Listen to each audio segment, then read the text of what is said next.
Hello, I'm Eagle Gardens 1 on Instagram, and this is fucking talking shit with Eagle, episode 231. Holy cow, I can't believe it. Hopefully, you guys had an incredible weekend, man. It was super nice up where I'm at. Hopefully, it was super nice where you're at. Got a great guest tonight, Mr.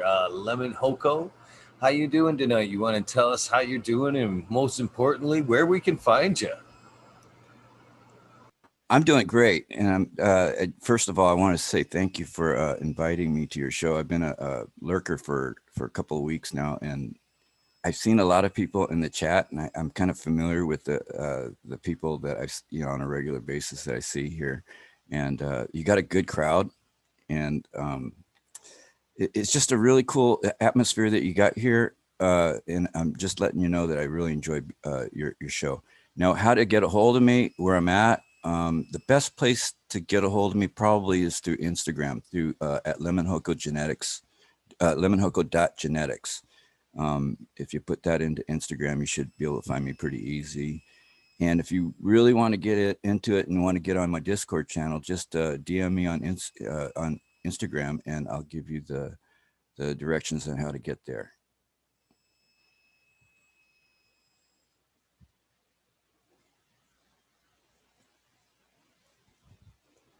Hopefully, you got something to smoke along with tonight. This Actually, is I a do. smoking program. Yeah, actually, I do. I've been testing. I've been going through some testers this whole last week. I got to blow through, I think, 9 different testers, and they all got ready at the same time. So I'm kind of going through. I'm trying to go through a different tester strain every day, and it's not different strains. It's actually 2 different strains, but there's 2 phenotypes of one strain that I'm smoke testing right now, and 7 phenotypes of another strain that I'm smoke testing right now. And that's something I want to hit on real quick before I forget. Um, that's probably the most important part of everything we do: breeding, growing, whatever. It it could look pretty in pictures and impress your friends and everything when you hold a bud to their face, but it really isn't any good unless you get you stoned, right? I mean, it's got to get you stoned. It's got to work for you. All that time that you and energy you put into it, it's got to pay off at the end. It's how it affects you through the flame or the vapor or however you intake it. That's my opinion on it. So testing is a real important part of the whole project, or uh, the way I do things. And like I said, I had 7 phenotypes of one strain, one cultivar that I call Alien Tailwagger. It used to be called Alien Chem Dog, or Alien Dog, excuse me. I named it after a strain that had a name already tagged to it, and I found out it was a strain made by somebody I really respect in the game, Obsolete, Absul. If you guys ever heard of him, he's worked with the Alien lines from way back.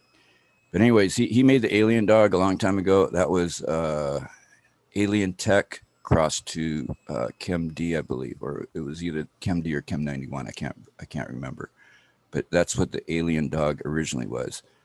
My Alien Dog was Alien Kush F2 crossed to my Chem Double D back crossed twice. So it's got total different genetics, but I use the same name, and I felt a little foolish about it. I contacted Obsolete and told them I'm sorry about doing that, and and I was going to change the name. So it's now called Alien Tail Wagger. So if you ever see that coming up on the market, it's not ready for release. To be honest, out of the 10 females that I was running this time, I had 3 that showed early male flowers right about 4 or 5 weeks in, and those got the cut. I mean, right off the bat, they got fed to my chickens or my rabbits, and and this strain's not ready for release. I got to work it. I got to do some crosses. I might even have to outcross it to clean up the lines a little bit, and that's I can get into that a little bit later on how to breed a Hermy ratio or Hermy tendency out of a strain. Um, but it takes a lot of work and time to do something like that. Uh, but it has to be done. You can't as a conscious breeder, if you really care about Mary Jane, you can't breed things that are going to be giving other people problems in their garden. You know what I mean? It's just not good for the whole scene. I agree. I agree. And man, the chem, I'm a big fan of the chems. So man, chem on chem, boy, that sounds pretty interesting. And I gotta tell you a lot of respect on the strain name like that. To contact them, tell them I'm sorry, I realized what I did. You know what I mean? Not a lot of people have that kind of ethics. And it's pretty awesome to see there's somebody out there that still has a little bit of morals on how what they handle their business. So shout out to you, brother. I appreciate that, and I always believe that you got to lead by example, and you know your actions are your example. So, if other breeders did the same kind of thing that I did or do, I think it would clean up a lot of the acts and the hostilities between the breeders. There's a lot of that. I don't know if you guys know about it, but it's a lot of it's in the background and it's not really up front a lot. But it's like in any other industry when it's really competitive, you'll have people that have negative energy towards each other, and I try to steer away from those kind of crowds. And that's kind of and it's weird because those kind of crowds are what are usually it leads to success for some people. I mean, you know, people step on each other to get ahead in all industries, and you see that even in the cannabis industry. And sometimes, for me personally, I've been in those kind of crowds or around them, and for me to gravitate away from them would take a cut in my business or my stature, you know, or just exposure. And I had to choose that route just for my personal being, and I think it's the right thing to do because um, my background here in breeding, when I started, there wasn't that many breeders up here in the Northwest. Actually wasn't any. There wasn't anything worth breeding or a reason to breed up here in the Northwest. Um, yeah, I remember when I first started growing weed, it was very, very illegal. I mean, it was. You hear the stories where you get busted for a seed in your ashtray, and you're looking at 5 years. Well, I was facing times like that, and when you're growing pot at that time frame, the last thing you want to do is risk 6 months of time against the law and rippers to end up with a crop of seeded weed, right? You want it sinsemilla, you wanted the best weed you can so you can get the best price on the street you could. So nobody grew for seeds back then. There was no market. The first time I ever saw commercial seeds for sale was in a High Times magazine. I think it was about 1994, 1995. They were kind of advertising some UK brands. I think White Widow was one of them that I saw, or White Rhino.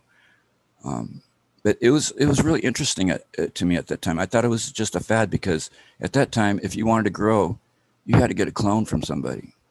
I mean, it's hard to believe nowadays in the world of medical marijuana and recreational marijuana, where you can get seeds or genetics, pretty easy. But back then, if you didn't know anybody with a clone, you didn't get a start. I mean, you didn't grow weed. That's just the way it was.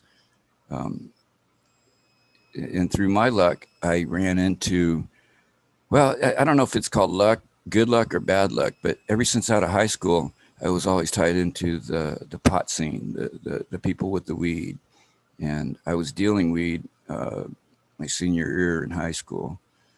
I was probably pushing quarter pounds, half pounds every month. And it was slow at that time. Month, you quarter everything up and gram everything up and try to make as much money as you could. I was hustling. And through that time, the first 7 years out of high school, I planted my first seed at that time, just playing around, put a seed in a cup and in the window and called myself a grower, right? And you end up getting these really spindly plants and they never finish. And that's when I started picking up some books on growing. I think I picked up Mel Frank's indoor and outdoor grow books. I'm sure some of the people here in the chat have read that. But my favorite book that I picked up way back in, I think it was the late 80s, It was one of the first editions or the first runs of Marijuana Botany. I read that book like a Bible. It took me probably 10 years to finish that book from start to finish, because I would go over and highlight chapters and go back through it. It was just a fascinating subject for me. I learned a lot. I didn't think I would ever apply it, especially the breeding part, in my cannabis growing ventures, because like I said, at that time there was no market for seeds or breeding. We wanted to stay away from all that. We wanted to just make clones. And if you got seeded weed, I mean, you either got screwed because you got a good bad deal, or you got the weed real cheap. That was how it went back then. You know, when we're talking about hustling and selling pot and stuff, I was running with some. I can't say the top end of the local biker gangs around here. They were kind of the peons, and we were tasked to take kilos off of some of the boats coming into Olympia, the harbor, and I want to say I helped spread some of the good old Thai stick, the Buddha bud, the chocolate Thai that came through, some of the good Colombian gold that wasn't all smashed up. Um, we had kilos of that coming off the boats, and me being at the level that I was at that time, it was all by front. I mean, everything in that business at that time was all done by front. Nobody came up with cash. You got 5 pounds fronted or 10 pounds fronted, and the guy came and saw you next week. You better have some money for him. I mean, that's just the way it went. It was just biker mentality, and that's probably 90% of the weed was moved back in the day like that. I mean, there was no cash man back then. It was all done by front. And I've heard, and I don't want to get in a conflict with any of the old heads that lived those times. I'm just talking about my personal experience. So I just want to say that as a disclosure, that this is what I've seen through my eyes and what I've experienced. But there are some guys that said that they lived those times, and they said that the fallacy of opiated Thai never happened. And I can guarantee it happened. And their justification for that was it was too expensive to opiate Thai or spray or pour opium on Thai weed. And if anybody lived those times, heroin and opium was cheap. I mean, they couldn't even sell it back then. Nobody wanted it. So it was like $10 an ounce back then. And it did come on certain Thai weed, not all of it, but you knew the shit that was opiated, because for one, it was double the price. And for another, it was one hit and good night type of weed. I mean, it was a party killer. That's the way it was. You didn't really want to break it out at a party because that was the end of your party, you know. Here's another thing that a lot of people don't know. When Thai sticks used to come off the boats, I mean, they were actually tied on hemp sticks, long hemp sticks. It looked like bamboo shoots, actually, like split bamboo. And it was tied with the hemp twine. And when they came off the boats, I would see them at my level untying and taking the wrap off the kilos. They were 2.5, almost 3 foot sticks, real big sticks. Probably, if I were to guess the weight, we never threw them on the scale. It wasn't by scale at that time. It was per stick. If I were to guess the weight of one stick, is probably 60 grams or more per stick. But they were big, long sticks. And by the time they got to street level, this is how you know where you were on the dealing part of the Thai sticks. By the time they got to street level, they're like this small. Okay. Every time they changed hands or went down the line, they were cut in half. That's the way the whole business of Thai sticks worked back then up here in the Northwest.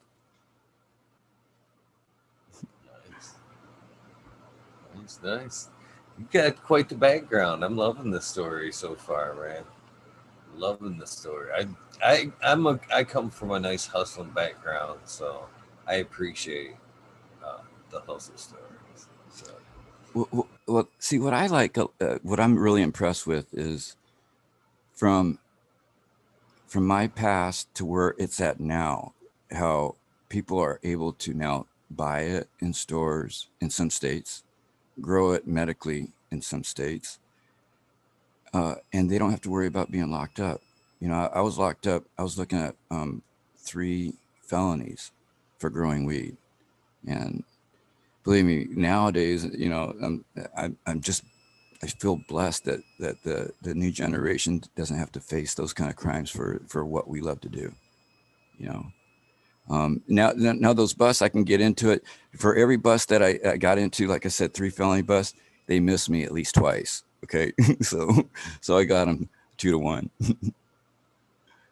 And when I say miss, they came into my house with search warrants and kicked down my doors and came into an empty house. So that was like a couple of misses. And you know the way we were growing back then. I'm going to probably go through this story real quick because there's a lot. When I'm telling you these stories, it spans 40 years. I've been growing for 40 years. My first commercial crop was 1984. It was a hydro crop, and that's how I learned to grow. Is the my mentor uh, taught me how to grow through hydro. He mixed his own food, and I didn't know the chemical names of the food. They were just color coded, and he would tell me 2 cups of this, 3 cups of that, and a cup of that per 5 gallon bucket or whatever. So that's how I mix my food, and I just followed orders, and it worked for me.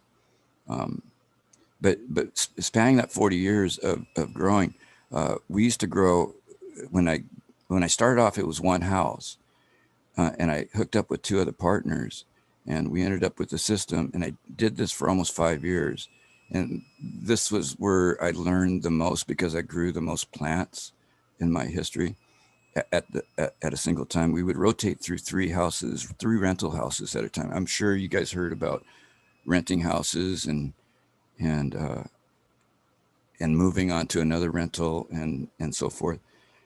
But a lot of people get caught doing that because they don't take care of the situation. You know, there's a lot of back then there was a lot of money to be made in doing it that way when ounces were anywhere between $300 and $600 depending on who you're dealing with and so forth. There's a lot of money to be made. So we were rotating through 3 houses, 3 rental houses. Each house supplied its own veg, uh, its own clone center, and its own flower room. So we had 3 separate operations going all time. So it was a full time job.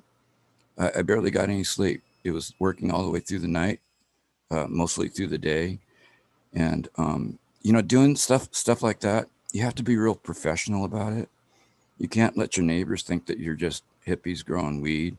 You know, we were pretty decent. We wore decent clothes coming in and out. Some of us carried briefcases going in and out of the house, looking like we were coming to work and come, you know, like we're regular people. Uh, and that's the look that we had to present, so we didn't catch eyes on us. We did most of our gardening at midnight or after, when everybody was asleep. We waited for the lights to go off around the neighborhood before we would haul in our supplies. So that's the renegade lifestyle that I had to live and learn to grow under. And the biggest tip on doing something like that is always leave the place you're growing in better shape than when you moved there or when you started growing there. There was places that when we upgraded the electrical boxes, we put $5,000 worth of upgrades into the electrical system in the house. And believe me, that landlord was happy when we left, seeing all those upgrades for free. You know, there was no, you don't leave holes in your walls. You paint everything, you make it look immaculate. If you do that, uh, they actually want you back. You know, and there's a couple of places where we did have second leases and stuff. But those are the kind of stories I have, and it could go on and on. Like I said, I can cover a lot of time, and I know that you probably want to get specific on some certain questions about genetics and stuff. Um, and if you want to, interject some questions, feel free to there, Eagle. Well, you're doing a hell of a job, man. It's a fascinating story so far. I hate to interrupt. I mean, as far as that goes, Arthro Sensimilia here has quick question. He wants to know if you know Seattle Greg or Northern Lights crew out of his area. Okay, the exposure I got from Northern Lights, anything to do with Northern Lights, my mentor knew some of the people. And okay, I can probably say my mentor's name. I don't know. He might even be here. He was about 20 years older than me, so he'd be about 80 years old right now. He moved down to Oregon. It was the last time I saw him. His name was Ed Hilton. He was associated with the Hilton family. I'm sure you guys know the hotel chains. I don't know how he was associated with it, but he was. He took me to a meeting one time in one of the big banquet rooms at the Hilton facility, and these guys were having a meeting. I had no clue what they're talking about. They're talking about genetics, and afterwards, when we left, he was telling me that these guys were the Northern Lights crew. And I don't know how many people. I think there was 3 or 4 of the guys talking there. I was kind of stoned and drinking at the same time, just not really paying attention because I didn't care about the breeding part of it. I just wanted to make some bucks off of my grow rooms, and they weren't talking about stuff that I was interested at the time. But that's about the closest I ever got to the Northern Lights crew. I did carry Northern Lights, though I pushed a lot of it through my illegal facility. I didn't grow it, but I was selling it. I had a good connection that would get me pounds of it. And back then, a pound of Northern Lights would cost you about, what was it, 400 quarter pounds, so about $1,600. It's pretty good for a pound of fucking some Northern Lights. That had to been 80s, late 80s, 90s. Yeah, it was late 80s and 90s. I mean, we can go through the price structure of a lot of the different weed. Northern Lights wasn't the top. It's kind of funny how, it's kind of maintained somewhat of a steady price. I mean, even you look at it right now, I mean, at caregiver patient level, a couple $100 a zip brings it right close to, that $40-$50 quarter. It's pretty much always been. Well, you know what? All the way through from, as far as I could remember, the price of gold was equal to the price of pot. It always went up together in increments. So when pot was like $200 an ounce, that's what the price of gold was at the time. But I remember it mirrored it until about 2000, year 2000. Hey, Anthro, I didn't know that all the hydro connections were through one store. Speaking of that, when I got my first light, let me tell this story. This is kind of cool.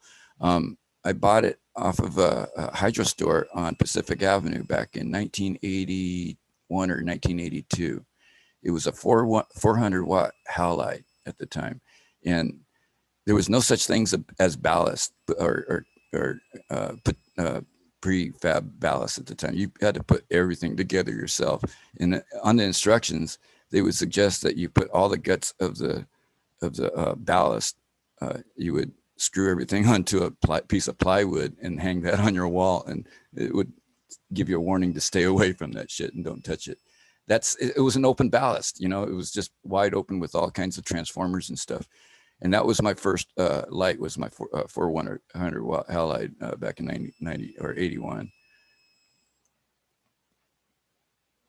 Now graduating, there was a small graduation between the 400 watt halide, and I went to actually I used for my commercials at the time was massive I had 12 per flower room, and I think we ran 3 flower rooms at the time, so 36 for 400 watt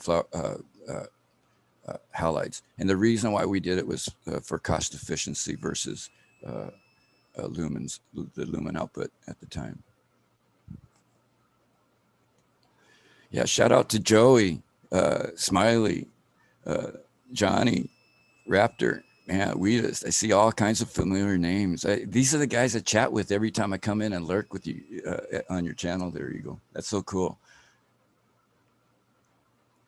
Yeah, people. Bob Groves. There you go, man. Same names. It's cool that you have developed this kind of community. And like I said, in the past, in my past, we had to stay in the closet, man. We didn't want nobody to know that we grew. And this is how the trip to the grow store was.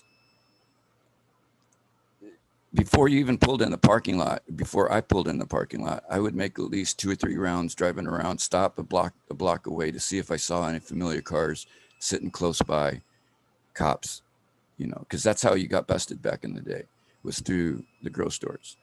And then you would ask, I would call in advance and see if I could come in the back door, because the amount of supplies I would be buying would be profitable enough for them to give me a special attention like that. So I would come in the back door, usually at the grocery stores here in Tacoma. We had 2, and I would alternate. So I would not buy all my supplies at one store, because I didn't want the heat to come down on me thinking that I was buying all these supplies, right? So I would split it up and hit both stores on different parts of the week. But leaving the shops, that was, I mean, it was, you had security in your head 24/7. You were always fighting to not get busted. That was the feeling. It was really paranoid time. And coming home or coming back to your grow, my grow, I would always take an alternative route. I would always go through a drive-through, McDonald's or Burger King, just to check out who's behind me or around me. Then I'd park and sip on my pop or eat a burger, and still my eyes would be scanning all the cars around me to see who's sitting there still, because I would take extra time. A trip to the store would take, even though the store was only 20 minutes, 30 minutes away, it would take me 3 hours for the round trip. That's how much time I would invest in the security of getting there and back, because that was the breaking point. That was the catch point of getting caught, is getting our supplies or being turned in by a chick. And you know, that's a lot of things. A lot of times, most of the growers I know,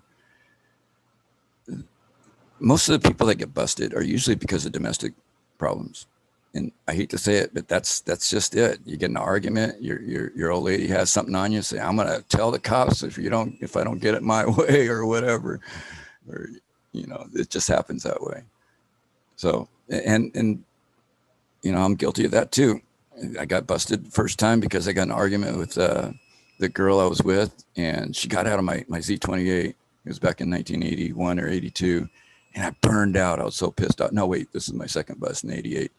I burned out in my Z28, and that attracted the cops. So they pulled me over, and I forgot I had a grow book in my trunk because I had moved it from one place to another. And with that grow book in my trunk, they got me for conspiracy of manufacturing. They got me with 7 conspiracy charges. So, and that's the way they do it. They pile on these charges, so you have to plead with them just to get off on one. And it's a bitch. Yeah, that's, you know, a good point right there. You know, you'll tell, you know, lately, you know, keeping records wasn't even a thing. You didn't want to fucking keep no records of fucking journals of what you were fucking doing. You either knew what the fuck you were doing or you didn't. And I like Nature's Best Nugs comment up there. Don't go to the grocery store in your town, man. I still go by that rule. There's so many rules that we did back then, or that you know, are by habit now. I mean, even staying up this late at night, that was all pretty much developed by you know, my Renegade grows. I worked a lot of graveyard shifts. In my younger days, I was dealing pot, and you know, I'll be honest, I dealt other stuff too. I dipped into cocaine. I had a really bad cocaine problem when I was about 24 years old. I was selling a lot of weed just to supply my cocaine problem. And back in 88, that's when coke became really popular here in our state, in Tacoma. Basically, they were trying to shut down all the grows on the West Coast. That was when they did that. Operation. It was Operation Green Merchant, along with the paraquat spraying, where they killed all the outdoor grows in California, Mexico, Oregon, and Hawaii. I don't know if you guys heard about that, but when they did that, it dried up on the streets. There was no pot to get. I mean, you couldn't find a fucking quarter ounce. You couldn't find a gram anywhere, but you could find an 8-ball of coke almost in every block. So that's kind of how I got into coke at that time, and it's kind of a trip how I got out of it. Let me throw this one out there. Okay. I just want to say this is like somewhere between 94 and 96. I don't even know you.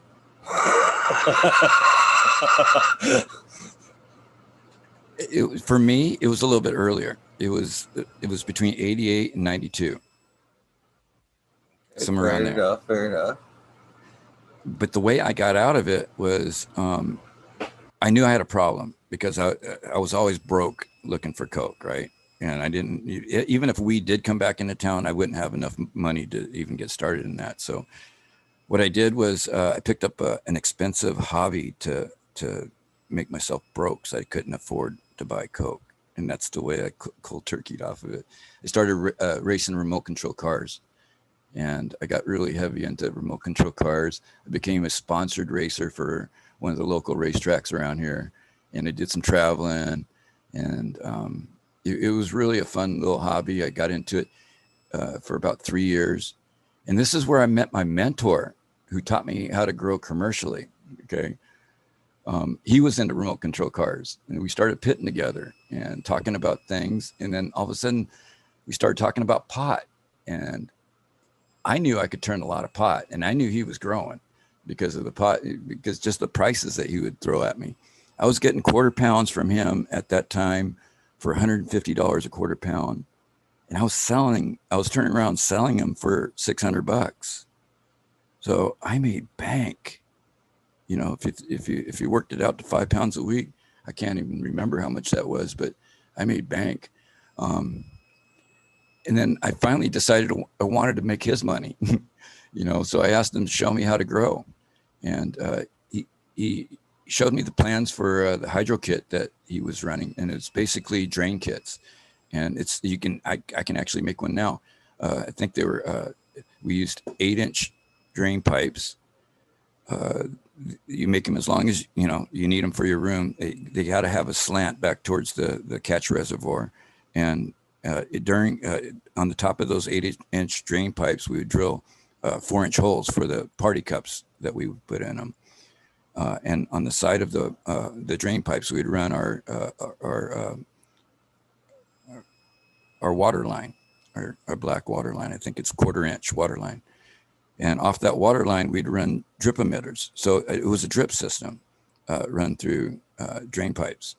And I ran 87 plants in I think it was a 12 by 14 foot room.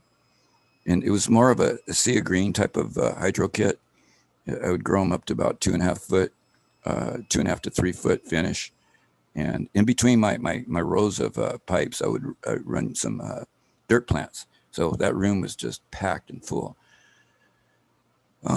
That's basically how I paid my child support at that time. I paid my mortgage. I started my dog training business with the money. I washed a lot of my pot money through my legal dog training business. I owned a commercial kennel at the time in partnership with another guy. And when I say commercial kennel, a lot of people in their mind have, poodles and stuff like that. But I dealt with very aggressive dogs. That was our specialty, was personal protection and police dogs. It's kind of weird when I mention police dogs, because I actually train dogs to bust people like me, scent detection, drug detection, and so forth. And here's what you guys should know about training dogs and how they train dogs. Would you believe that the dogs that are scent trained for cannabis or synthetic cocaine or synthetic heroin or whatever drug it is, they're actually looking for a ball or their toy. They're not looking for the drug. The way we used to train the dogs is we get the dogs that were very high ball driven, and we would play this game of hide and seek for their tennis ball. And no matter where we would hide their tennis ball, their nose would find their tennis ball. Well, we would slit the tennis ball in half and put the synthetic drug into the tennis ball. So they associated finding that toy, what they really loved, with that smell of the drug that we wanted. And that's basically how you scent train a dog. It's kind of easy, but and you know what? There's ways of beating that too. And me working with police dogs, I know kind of some of the secrets that work against certain dogs that are scent trained. And most police dogs are not altered. They're male, and that was when I was working with police dogs. They might have changed policies now. I don't know if they're using females or altered dogs, but when I was working with police dogs, they were unaltered males, and we all know what unaltered males are interested in, whether they're humans or dogs. The way I used to beat the police dogs if they would bring them to me for tests, I would get a female that was in heat, and I would wipe her with a napkin and put that napkin in my back pocket. And no matter how, if you get close to that unaltered dog, they can't concentrate. That is pretty wild. I never thought of that, but yeah, I could see that. I could see it. Yeah, I also love the dog training thing there. I also has a buddy that very similar stories that also trains police dogs. And crazy old cat, man. That cat's got to be 65 today, and that fucker's still doing bite work every fucking week. And asked me, he always asks, trying to hit me up for bite work every time I go over there. You want to do some bite work? No. I don't want to be attacked by a German Shepherd today. That's probably what keeps him going. Is fucking. It's a workout, man. Well, them dogs can work. You aren't working them; they're working you. It's also an adrenaline rush, and I put a lot of first person that's never been in a bite suit before, and like GIs. I've seen some Green Berets because I'm not too far from Fort Lewis where I was training my dogs. And we would get a lot of those macho guys in, and it's like, yeah, you want to take a hit? And my God, it's like, it's really an adrenaline rush. And I would do, sometimes, you get some cocky people in there, and it's like, okay, let's teach them a lesson. I would take a dog that I knew would tackle the fuck out of them, the ones that would hit you on the shoulder. I tell the guys, sprint as hard as you can. And usually with their momentum, and they're not used to wearing this big, heavy suit, once the dog hits them, they go tumbling, But speaking of that, that's kind of how I got involved with the medical scene here in Washington, is because when I was training dogs, when I was 34 years old, I was in Fort Lewis, and we were training some of the military canines on Fort Lewis. And I was doing what we call a fleeing attack, where I was running down this rocky road, and they sent this police dog on me, and he hit me really hard. And we went tumbling, and I lost feelings on my legs. So I found out later that I herniated my discs at the time. At that time, they were prolapsed. They were just compressed, and the disc in between the spine was pushing on the disc, and it was like ballooned out. So I was getting a lot of pressure on my nerves. And now it's already herniated. So that's what got me into the medical scene. I got my medical permit because of my herniated discs, but it also gave me a chance to grow weed legally and start breeding weed legally.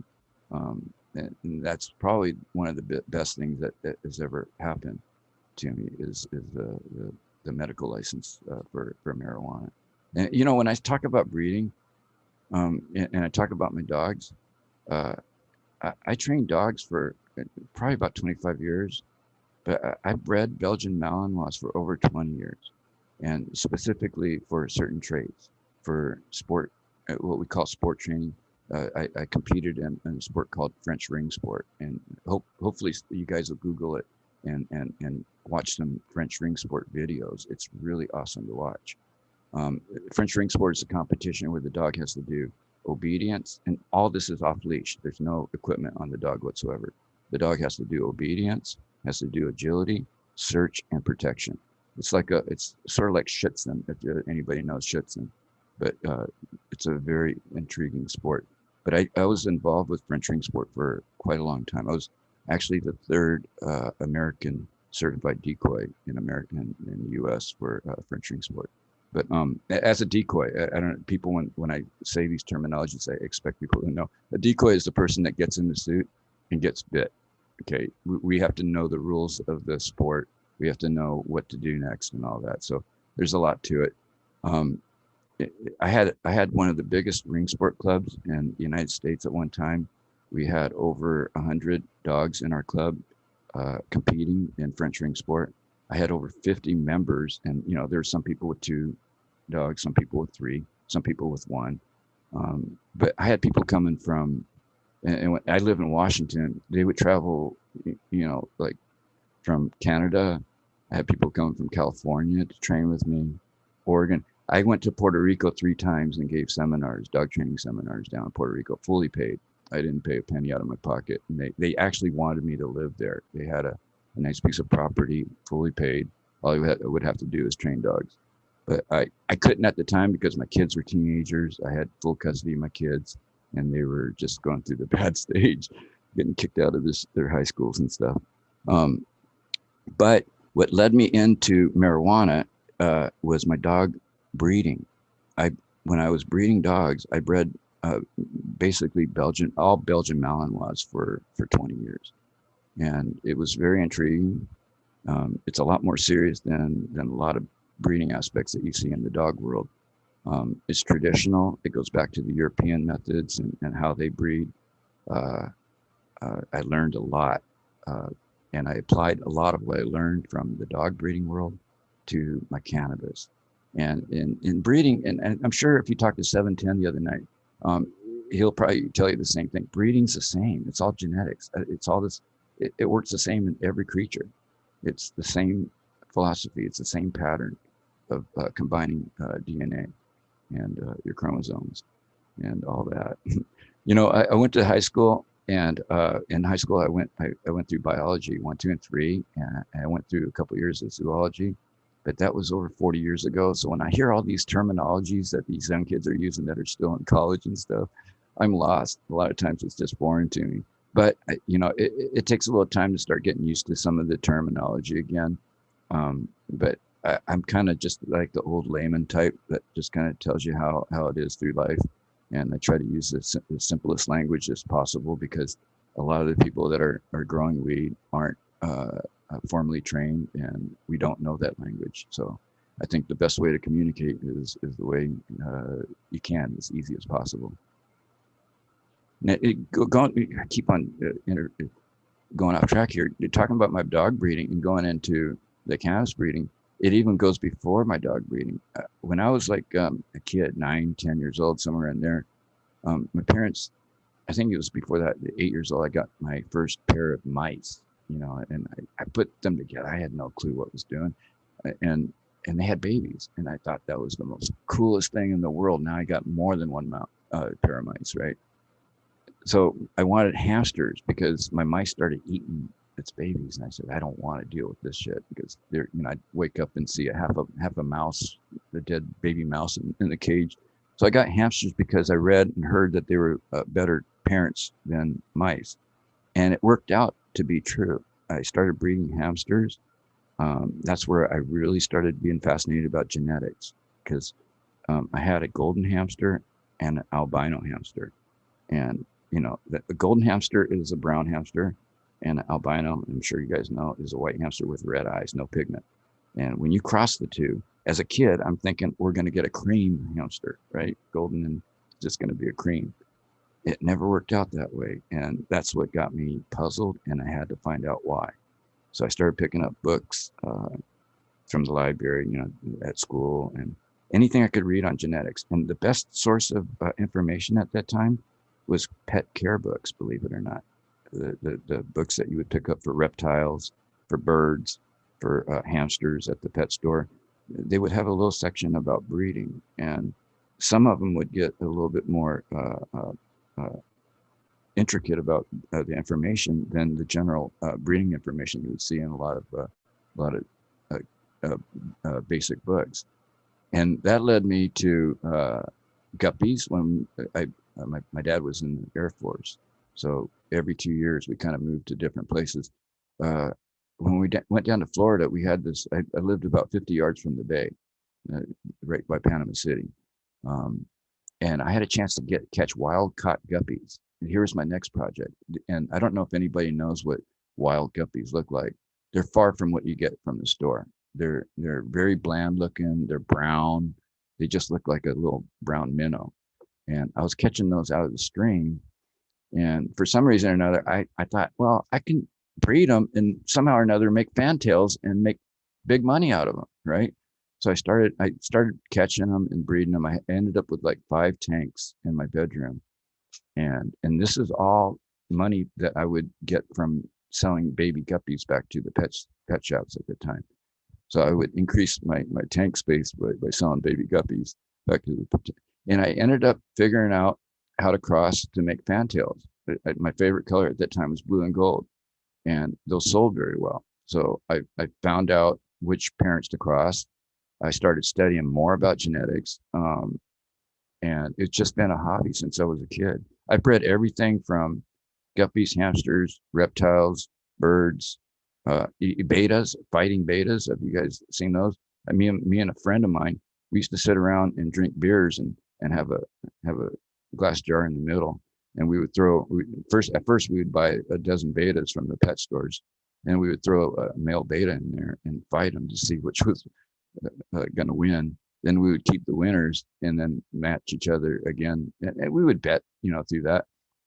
But he liked to breed. He was a pit bull breeder, and I like genetics too. So we ended up starting. I challenged him. I said, "Why don't you breed yourself a good batch of fighting fish, and I'll do the same, and then we'll see what we end up with." And after about a year and a half, it was pretty awesome. Our fish were very, very violent in the scene. They were doing what they were supposed to do versus what we started off with from the pet shops. So it was we saw progress in our breeding projects. And that was another phase. That was kind of fun. Um, let's see what else did we do? What else did I do? And that kind of led me to the dogs. The dogs was the biggest learning experience for me before I got into cannabis. Now, when we're talking about cannabis, here's the plus versus the minus. If you want to talk against breeding dogs, with dogs, you can only go down maybe if you want to do any line breeding, which you have to really know what you're doing when you're going to mind breed or back cross. If you're going to do any IBLs with animals, you really have to know what you're selecting, because you can multiply a lot of negative traits along with your good traits, and you just can't ignore the bad traits. I mean, that's how hip dysplasia, eye problems, and all kinds of other problems in dogs were created and bred into the lines. They weren't focused on and bred out correctly. But with cannabis, the same thing. You can do inbreeding, but we have the advantage of keeping clones around. We can't do that with dogs in the normal household. We can't clone a mother dog and keep it around for years and years and years and do line breeding and so forth. With cannabis, we can do that. And that's the beauty of cannabis and plants is the cloning ability. We can do that ourselves versus, doing it in the laboratory. What an incredible story so far. It surprises me to listen to all this and then have heard you say earlier on that when you were reading my marijuana botany book that you read the crossing, the breeding portion of it, but you didn't think you'd end up there. But it sounds like you were destined to end up there, basically. Well, here's honestly, this is how I started breeding cannabis, because I felt confident about playing around with genetics, whether it's dogs, or fish or birds. I did, bred parakeets and so forth. Um, I, my last bust was, I think, 2004, when they came in and took a strain called lemon skunk, my lemon skunk that I had for 20 years, and they killed off my Hoko plant. And Hoko was a very special plant. It was a chocolate coffee skunk terpene.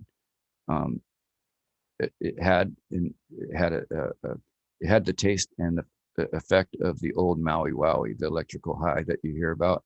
That's what made Hoko special. But they killed those strains off with their bust. They came in and cut all my plants down, and I wanted to replicate. I felt in my heart that I could, with my breeding skills, I could replicate those two strains again. And you know what? I'm still chasing them, guys. I'm still working on it.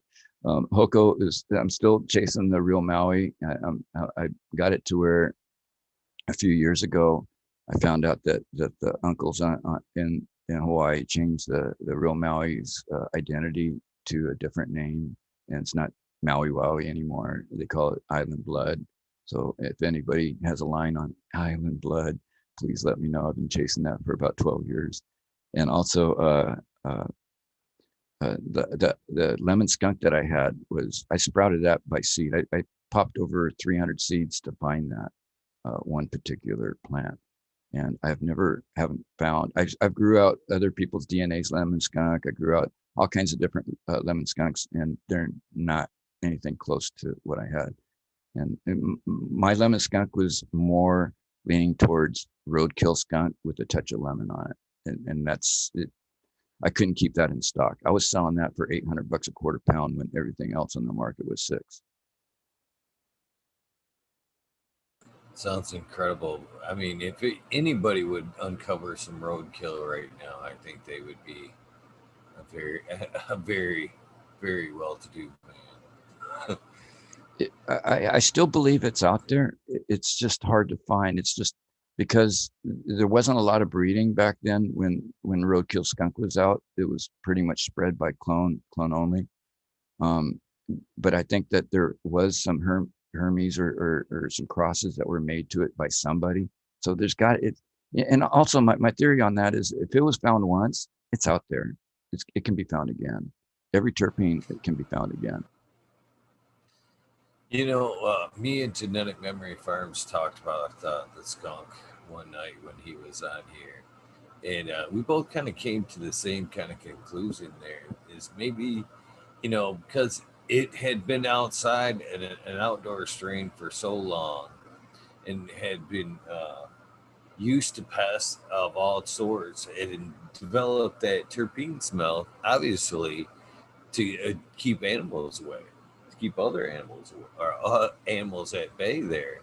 So maybe after taking it indoors and kind of eliminating the threat of rodents and animals, did it just kind of fade in breeding? You know what I mean? It's just one of those traits that just it realized I'm indoors and kind of just sloughed off and you know What I understand about I think the Northwest skunk was different than what people describe as the roadkill skunk, because ours wasn't, what I understand, that accurate. It was more of a sweet skunk that we were getting up here in the Northwest. It had more of a sweeter, but it definitely smelled like skunk, that you ran over a skunk. But the reason why it's pretty much out of the loop up here is because of the way it smelled. I mean, it was very easy to track down for the cops. Your neighbors, if they knew you grew, they could turn you in for, I don't know if you guys have this in your state or if it's a federal thing, but I think there was $1,000 for everybody that you turned in. I mean, it's not a lot of money, but these old folks that are your neighbors and shit, if they didn't want you growing, they would turn you in a flash, and $1,000 is just extra for them, back in the old days. But yeah, that's I think we had a different skunk up here in the Northwest than I think the East Coast skunk or the roadkill skunk or the skunk that I'm hearing about. It was more of a sweeter skunk that I remember that was floating around. And you know what? Here's what I remember of the skunk. And there was no road. We didn't call it road. We just called it skunk weed back then. It looked when it came in quarter pound bags or half pound bags. It looked like little not kumquats, but Brussels sprouts, little round cabbage balls. It was really kind of big, wide leaves, and but it had this lime green look to it, and it actually looked like the same color as skunk weed that you would find out in the swamps. That's kind of what I remember of skunk up here in the Northwest.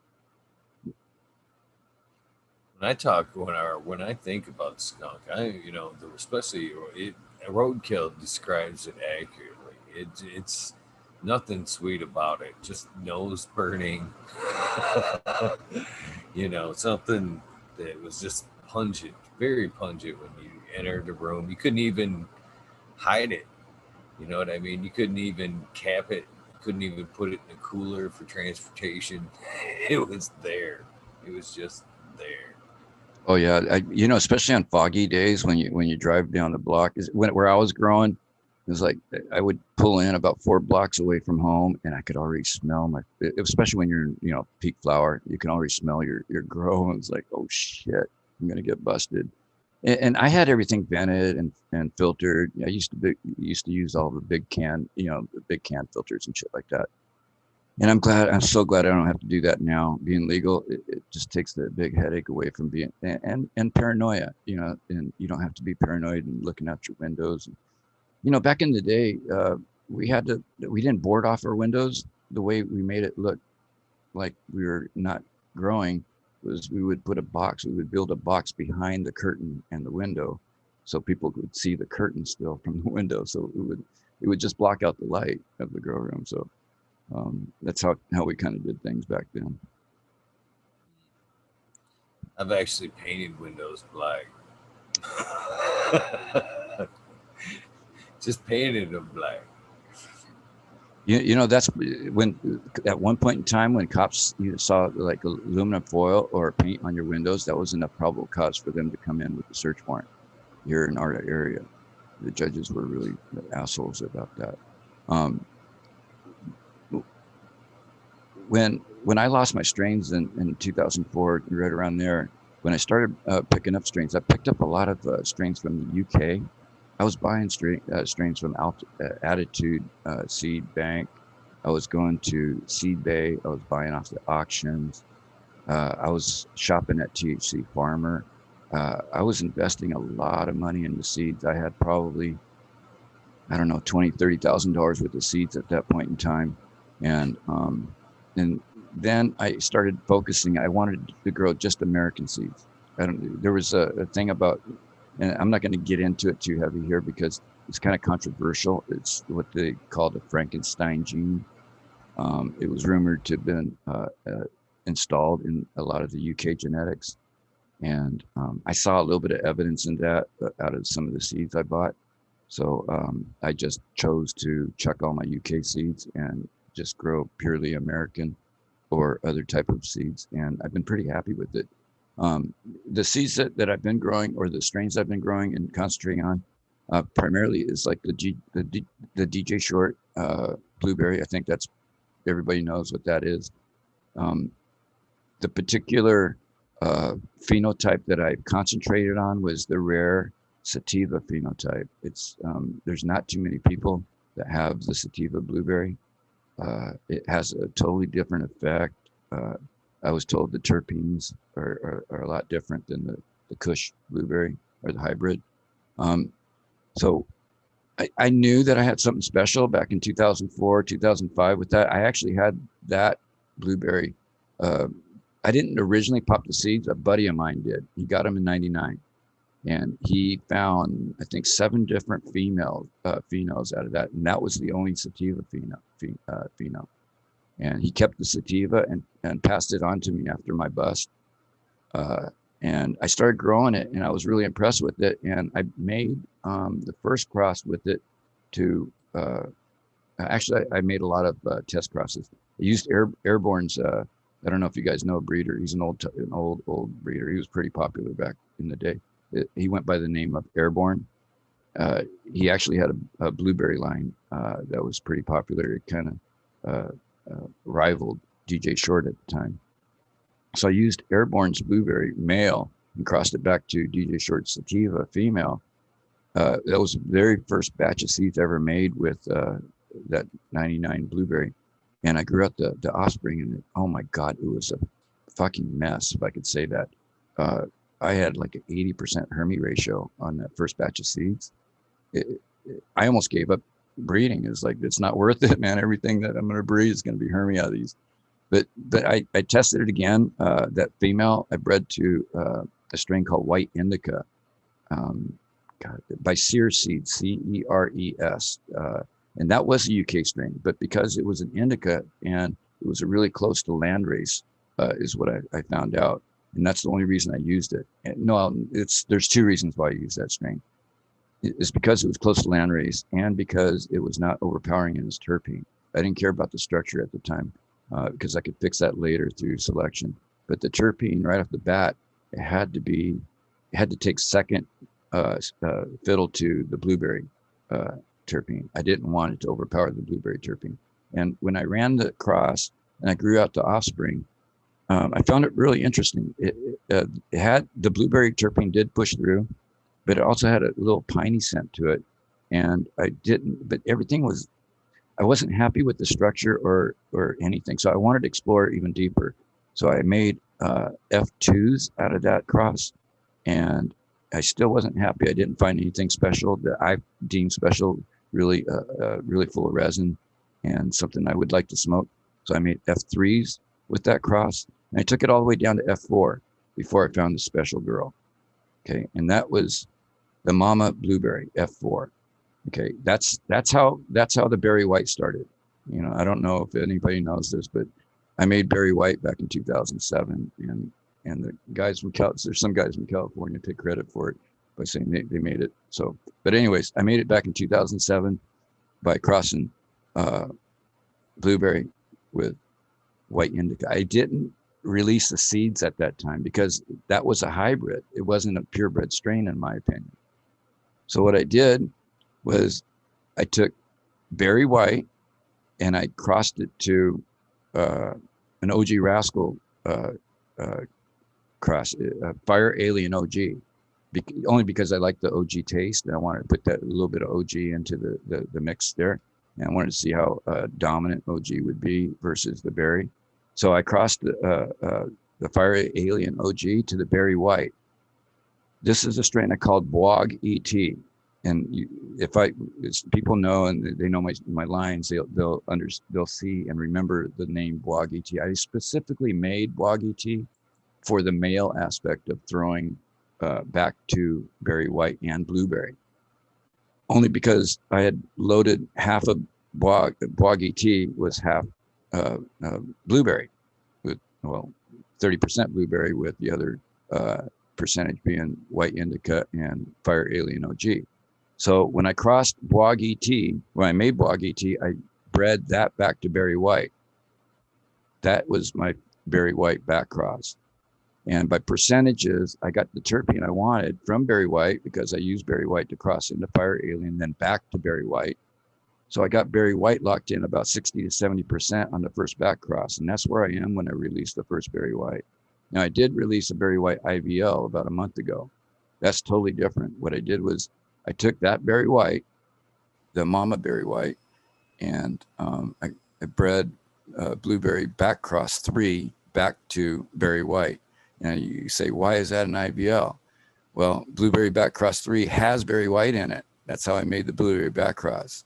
It was breeding Berry White back into blueberry. That was my blueberry back cross 1. So that's how I made Berry White. And that's how I started off with my blueberry backcross projects. And people wonder, why do we backcross, or what's the purpose of backcrossing? Well, when you backcross and you do the proper selection for backcrossing, what you're doing is you're compiling all the traits that you're looking for. Let's say if I'm looking for the blueberry terpene and I want that to come out in as many female seeds as possible. Well, for me, I think the only way to achieve that without any gene splicing or anything is proper breeding and proper backcrossing. And you can do that several ways. I mean, there's no one correct way of backcrossing. You can split a line. You can go brother and sister over this way and breed down that way, F2, F3, F4, and then go brother and sister over this way, go F2, F3, and then breed those back, and then breed that back to mom. That's an IBO backcross. So that's a complex backcross, but it's still a backcross. But you're compiling a lot of genetics there. And a lot of people do that in horse breeding because you can't really breed that close. So when you go out and you go back to the center, you're actually out crossing and going back, but you're still compiling. And anytime you do back crossing or IVLs, in nature, it's best to throw an outside gene source into there. It will strengthen your gene source, because if you do too many IVLs and improper selection, and we don't know if the selection is correct or not until you grow out the progeny. And a lot of times it's too late. A lot of people will release their strains before they test out the progeny.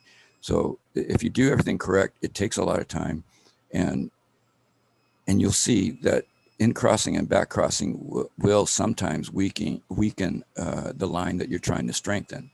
It's only because you're compiling a lot of negatives that are recessives that don't come out till later. When I say recessives, slow growth rate. Okay, when you got a plant that just doesn't want to show vigor, that can be a recessive trait in a plant that doesn't show till later. So you really, that's what breeding is. It's exploration and trying to uh, uh, make the best bet on ratios that you can by your exploration into the genetic pool of that creature. God, I'm losing my voice here, Eagle. I'm sorry, man. I'm starting to get hoarse. Get a drink or something, man. We're taking notes over here.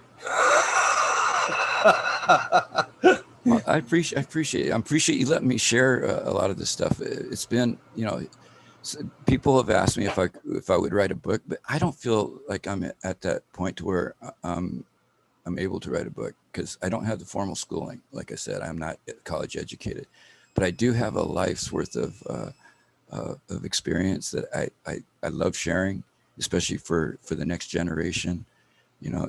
We're all farmers here, right? We farm our plants, and that's what we should be doing. Something right quick, about the education thing, especially at our age, your age, our age, however you want to put it. To study exactly what we wanted to study, they have itineraries back then. You know what I mean? It was harder to go off into a general area. Nowadays, you know, experience of life is the best. I mean, because at that point you're studying, you're learning what you want to learn. You're focusing, and it's genuinely passion what you're taking in. To where in a school environment you have to take prerequisite. You got to take in so much bullshit to necessarily get to the nuggets of information you want to get. When you're living and learning on your own, you learn by trial error. The necessaries that you have to learn and take in is very selective in just what you want to know. So there's, to me, life experience weighs in just as heavy, if not heavier, than that paper degree that you can get. And again, that information that you got from that paper degree is only good from the source or the school that you've taken it in from. You know what I mean? That's one of these things today. I think a lot of these kids that are actually being homeschooled have a great advantage because, they're able to slip away from that, teacher's itinerary that's, or that school's itinerary for that year.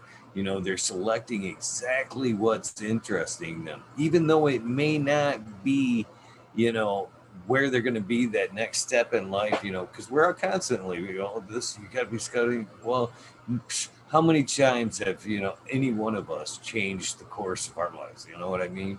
But, it's better steps now to, learn about what you're passionate about, because, if you're not doing what you're passionate about, in my opinion, you're just freaking wasting your time. Go punching that clock, doing something miserable. Forget that. Do it. Focus on what you're passionate about and run with that. And yeah. So life, that degree in life experience that you're talking about, I'd buy that book. I'd buy that book. I'd totally buy that book. I appreciate that, Eagle. I really do. That's a compliment, man. I take it as that. But when we're talking about life experience and everything, it just amazes me. I keep saying that on where we're at now, and I feel that because of my age and where I'm at in this trip with marijuana, Mary Jane. I mean, she's blessed me. She put me through hell, just like any woman would. But she's loved me all the way to the end, and I feel that I owe her something back. And my way of giving back is to help the next generation of marijuana lovers, and that's why I'm doing this. That's why I'm out here talking. I mean, I never planned on coming out of the closet. And people don't know this. There was a time in my life I had nobody come over to my house for 13 years. Not one person walked into my house, and there's a reason for it. I had grows, and my kids didn't even come over. I didn't allow them. I didn't want to take the risk for them being there and me getting busted. I mean, there's all kinds of sacrifices you have to make in this world for doing what you love sometimes. And we shouldn't have to make those sacrifices, but the laws that dictate those sacrifices are unjust and they're changing. And that's what's so exciting, you know, because this last voting process, we gained 4 more states that are marijuana friendly. Yay. You know, and the more that happens, the better, because it's going to reduce the risk of, for all of us, federally uh, and state-wise. We won't have to do the time that our elders did, and that's a blessing. I think that it should keep on going. If we keep gaining the population and the movement of the right people, that like the people that I see here in chat, the great people, the great crowd that keeps on supporting the movement, it's only going to keep growing. I mean, you guys are the next generation, and maybe some of you are my age and you're my generation, but it's our duty to make sure the next generation has a good base and a good knowledge base and structure to make sure that Mary Jane's successful, because they got to do it again for their generation, for the next generation after that. I mean, it's an ongoing process, and you know, it's amazing to think back how many millions, thousands of years, not millions, but thousands of years Mary Jane has been in with humans and our human society. And if we just look at it at that point and just be amazed by that, I think we'd have a deeper respect for pot, that, you know, weed that we call grass, that we just stuff in our bowl and light, because it is a magical plant, and it's proven through being with the human race for this long that it's very special to us. And it's overcoming prohibition, and that's amazing by itself, huh? It is. It is. I never thought we'd be here doing this. Doing this. Never in a million years I thought could we legally be having this conversation. Nah. Well, I hope so. You know, it increases because, you know, we talk about the pleasure of, you know, the drug type of marijuana that we smoke, but we all know that there's a medicinal effect and a medicinal property that really helps and needs to be exposed. And the more we use and the more we help our families that are fighting cancer and all these other deadly diseases, it's not up to the doctors. The doctors are not going to prescribe the medicine that we can grow for our own families. We're the ones that are going to do it. I've already faced it personally. I've lost family members that went the other way with traditional medicine, but I also saw and helped friends that had beat cancer with concentrated cannabis, and I know it can happen. And I'm not medically trained. I did what Rick Simpson said to do. We overloaded people's system with properly made RSO, and it does work. You know, I can attest to that. I've seen people come off of being terminal and hospice to sitting at a barbecue and smoking a joint with me. You know, it's just amazing to see that change. And at one point in time, we had a waiting list of 20 patients that we were helping in the Northwest, and a big group of growers that would contribute a lot of their smoke to the cause. We had 2 to 3 oil makers or cookers. So everybody would contribute to this whole thing. And that's why you would hear about the barbecues where we had 3,000 people attend these barbecues. I mean, it was because of events like that, because of our healing circle. And we're going to get it going again. There was a stumble in our circle. You know what? I want to shout out his late name because he deserves to be remembered. His name is Mike Green. He was known in the Northwest as Born on 420. And he's probably saved more lives than any one man in our state with cannabis. And he died of a heart attack about 3 years ago, a sudden heart attack in the middle of the night. And he'll never be forgotten up here. After he passed, our little healing movement kind of stumbled. We fell apart, and we're just now working on getting it back together again.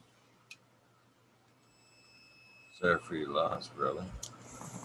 Oh, it's not just mine, brother. It's all the patients up here that needed his magic medicine, his touch. The dude had such a big heart. He had a big, huge greenhouse. Probably, I think it was about 30 by 40 or something like that. It's just a huge greenhouse. And he would dedicate 90% of his grow to just making oil for the patients. and he had such a big heart. And to me, there should be a statue made of him. I mean, he was that much of a savior, and man, I'll always love that dude. He was an angel to me. You know, I'm glad you shouted him out. I really am, and made us that who aren't aware of it aware, because you know, as we talked about a little bit earlier on the outlaw days of it, you know, so many unsung heroes that fucking actually were doing good when, you know, we were being persecuted for bullshit. You know, it's you know, even though we may have viewed it as recreational, then it all got us by. Everybody's got a way to deal with something. You know what I mean? And this plane's helped us for thousands of years. What did he say? So what Tim Canuck say? Like 12,000 BC, something like that. We've been utilizing this plane. I mean, it's crazy. We've gotten so far off the beaten path. You know, it's I don't know what's caused this herbal, you know, homeopathic medicine, basically cannabis, psilocybin, just, you know, better in more conscious intake of, you know, what we're eating, the nutritional value of what we're eating. Yeah, is long overdue. It's long overdue. We've been pushed poisons for so long. You know, No, that's the ones we should be, you know, actually chasing right now are the crooks that are, oh, you're dying? How about $600 a month for your pills? You know what I mean? Those people are friggin' crooks.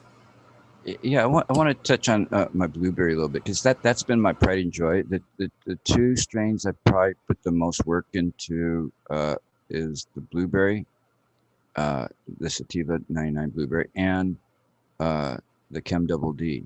Uh, they both were headaches. They both had bad hermie issues when I started, and it was a really good experience for me with the blueberry. I learned about um, sex link traits. I don't know if you guys know what sex link is, or I don't even want to say sex link, because these are traits that are linked to certain traits of the plant, and they always come through when you see these the certain aspects of the plant. It's similar to this for chickens. They have certain chickens they call sex linked chickens. Meaning when you see a baby chick that has this kind of color, it's going to be a female chicken, no matter what. So it's the same thing with cannabis. There's certain traits that are linked to certain aspects of the plant that come through in breeding, just like if you did chickens. Now, the blueberry has been a project since I started way back in 2000. Well, it was before I bred the berry white. It was 2007 when I made the berry white. So it was about a year and a half before I made the berry whites when I made the first cross with the blueberry. The berry white was actually the first step of making the blueberry back cross. But when we talk filial generations, there's other breeders that can go through their process of going through F1, F2, F3, and going down to filial generations and doing their back crosses. They can go through that a lot faster because of their growth space. And that's the whole key of breeding. It's going through high numbers. If you have the growth space to go through 10,000 plants, it's going to take you a lot less to get to your goal versus if you only grow 10 plants, right? So growth space and number of plants and number of individuals is very important when you go through breeding. It's how you calculate what the ratios are. Because of our medical laws here, I was stuck with I could probably push it to over 30 plants in flower at a time. So I would run my filial generations at about 35 plants per generation per flower generation. So I'd have 3 cycles of flower through 1 year of grow. So that would equal 1 filial generation. So every time you see an F generation from me, that took me 1 year and 3 grow cycles to determine the pick or whatever I was doing with that F generation. So when I went down to F4 with my berry white, that was 4 years worth of work of F generations. Now, when I went down to and back cross with my blueberry, for each back cross, not including the back cross 2, where I had massive problems, each back cross took a whole year because I ran 3 crops at about 30 plants each. So That's my general number for selection or ratios. It's kind of an even number. So if let's say for instance, if I run 100 females for the year of 2020 as an example, I can do an easier ratio count. Say if 70 of those females turned out clean and 30 turned out dirty or hermaphrodite, that would be a 30% failure rate. So that's why I like to run those high numbers and even numbers. I don't like to run like 120 or 170 plants. It's easier for me to calculate on even numbers.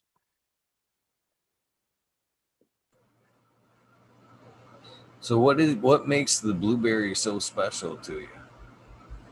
Well, what I liked about it was it was different than most of the blueberries I was seeing on the market at the time, because on the market it was pretty much dominated by the Kush type blueberries, the wide leaf type, and those usually had a stronger earthy back tone to it. I mean, you still get the blueberry taste to it, but you had that Kush back taste to it, and I didn't like that. Not in the sweet pots, but when I tried the sativa blueberry, I didn't have any of that. It was more of a I don't know if you ever smoked Cinderella 99. You don't get that Kush or earthy taste to it. It's pure terpene, fruity, rotten fruit type of thing. It had the same type of similar type of effect with the terpenes on me. So I just like that clean, sweet. I call it the blueberry syrup taste, and that's what the 99 remind. To me, that's what it tastes like. And here's the weird thing about the blueberry. A lot of people don't know this when they grow out the blueberry. When the blueberry starts to flower, in almost all my lines, the phenotypes that I run and bred from, when she starts to flower, let's say 3-4 weeks into flower, we're just starting to get a tone, a good sweet smell from her. She doesn't smell anything like blueberry. You'll get a floral. She smells like a flower, like almost like a rose. And then that tone of a floral will start to deepen as you go deeper in the flower until you hit that blueberry tone. And then here's another thing people don't know. You can actually over ripen the flower to where it doesn't have a very sweet tone to it anymore. It'll start turning a little bit more earthy if you go too deep into flower with the blueberry. I mean, almost any plant will start turning a little bit earthy. It's just the way the flower ends up anyway. But more so on the blueberry, you'll see the differences. I usually, whenever I suggest anybody running a sweet strain, I always suggest a 3-phase strain or run. Always run, and this is through cloning. Always run your strain early, maybe tricheads being clear, to see how it affects you and how you like to taste the terpenes at that level, and run it mid where the tricheads are cloudy. Right about in between clear and amber, and then run it late where the tricheads are amber. So you get all three of the effects. I mean, that's how you really truly know your strains. You got to know everything about it. You got to know how it smokes early. You got to know how it smokes, just right. And you got to know how it smokes if you're a little late. And it gives you a really good insight of what you got in your hands. So I asked this of like every breeder that I get on, and I never, ever, ever, ever, ever get a great answer on this. So how much does the male bring to a breeding project? What traits and how much does he bring? Well, that's a good question, but it shouldn't be a question. It should be something that you make happen. Okay. This is why I think male, not even male selection, I call it male building. And when I was talking about my Boagi tea earlier, that specifically was made to be a breeder male. I wasn't interested in the flowers. Of course, I tested the flowers to see what the male had in them, but I would test, not the male flowers, but I would test his sisters to see what kind of terpene profile he carried. But he was specifically made to be my breeder male. And the reason why I made him is because he was 50% berry terpene, and he had that OG back flavor to it. And I knew the berry in most crosses that I was doing at that time was more dominant and would take the front flavor. And I wasn't too worried about the OG back flavor on it because I liked it. So I made him as a blueberry breeder to breed back to my blueberry line, if you know what I mean. What I did was I compounded the trait I wanted, and I made a male with those traits. Then I used that male to breed back those traits into the female to compound those traits even more. Right on. So it's not So, really guesswork. You know, what you want to do if you want to do breeding is everything is planned. You have a direction of where you want to go, and how you want to compile each side of your lines, whether on your male side and your female side, to get to your end goal. Now, if I just went into it blind and threw this in and threw that in and grew out and see what you would always be growing out to see what you got. You would never know where you're going, right? So you got to have a direction when you're breeding. You got to know where you're going. It's like building a car or building anything. You just don't start without a plan. So it's the same thing as breeding. You have to have a plan. man, I am digging you and your breeding and the knowledge you're dropping. Eugene Greenleaf, I asked, and I agreed. It's a great question. Where can myself, everybody else, find your own genetics and support you in your effort? Well, my Discord channel is the best way to contact me. What I do is every time I'm ready for a drop, my Discord people, anybody on my Discord channel gets my products at wholesale cost. Okay. And my wholesale cost is $100 per pack, 12 seeds in a pack. And I guarantee everything I sell. You have a problem, you contact me. I will either replace it with that same strain or whatever strain you want. But I guarantee all my work. I have a lot of confidence in what I do. I don't release anything early. Let me go back to the blueberry backcross real quick before I forget. I had about $20,000 worth of blueberry backcross seeds at that formula of $100 per pack. But with my test grow, I ran into a problem. I had I think 25% Hermy ratio out of the females I ran. So I couldn't release them. And I had my blueberry backcross threes right behind it. So I test grew my blueberry backcross threes while I held my retail seeds and lost $20,000, where I still have those seeds and I know why they Hermy. It was my fault. It was grower error, but I'm still not going to release them because there was instability. That means if I can make those plants Hermy, a newbie can make those plants Hermy, and then that would wash out my name. My name, if anything in this world, that's the most important thing you got is your name and your reputation, right? That's what I learned from some old timers. I agree with that 100%. 100%. Let me put a really good tip up there for a lot of the people that are renegades out there that are listening from illegal states. And this is a tip that I'm just going to share. And I learned that if I went against this tip, usually bad stuff happens. If you break the law, if you're going to break the law, only break one law at a time. Because once you start stacking those broken laws, man, that's when bad shit happens. It's pretty good advice. That's pretty good advice. I mean, if you got 100 pounds in your trunk, don't do 100 miles an hour, right? That's two broken laws right there. It's yeah, it depends on where you're at in your travel too. I've got a completely different attitude on that, and I've done my fair share of running. That's for sure. Well, when I was telling you and about I've had some pretty good numbers. Oh, everything froze.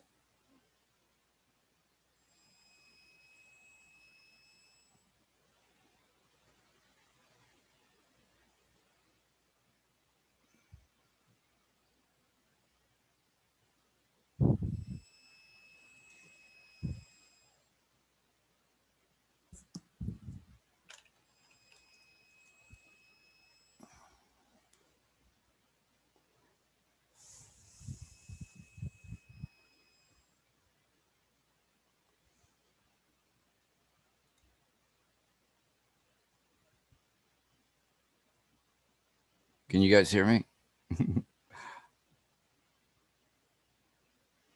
Okay, cool. Everything was kind of lagging. Sorry about that. Oh, I lost Eagle. I don't see him. Did we lose Eagle?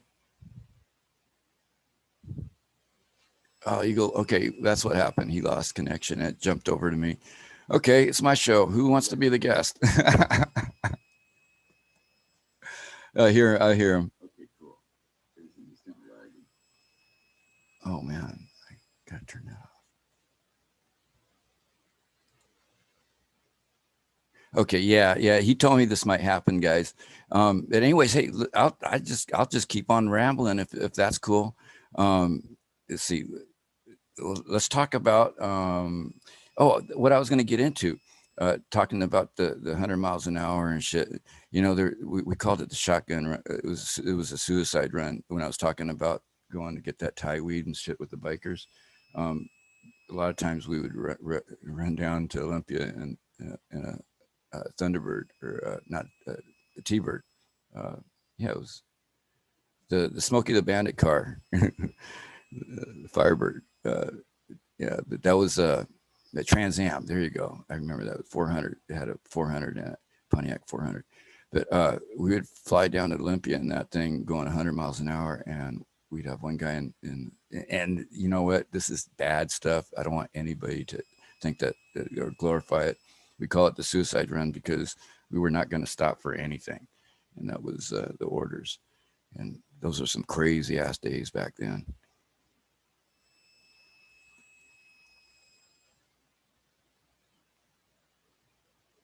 Yeah, Sungrown, man. You know what? The reason why I'm doing this little talk tonight is I wanted to get on to the rabbit hole when you guys are all talking and shit. Man, those casts are really cool. You guys really get into some good conversation. But when we're talking about breeding, I want to talk a little bit about that. About I was talking at first about the Chem Dog or the Blueberry Lines. I want to talk a little bit about the Chem Double D. That's my favorite strain, and some of the outcrosses to it are good. I don't know if you guys know this, but I made a strain called Dog Poo a few years ago. Uh, that always the name when I first made that strain called Dog Poo, I had dispensaries owners asking me if I would change the name because it wouldn't sell very well because of the name, and the cross in Dog Poo was. Uh, It was Apollo 13 crossed the Chem Double D. And the reason why I called it dog poo was I had, I think, 6 dogs at the time. And I would rotate them and let them go up in and out of the yard.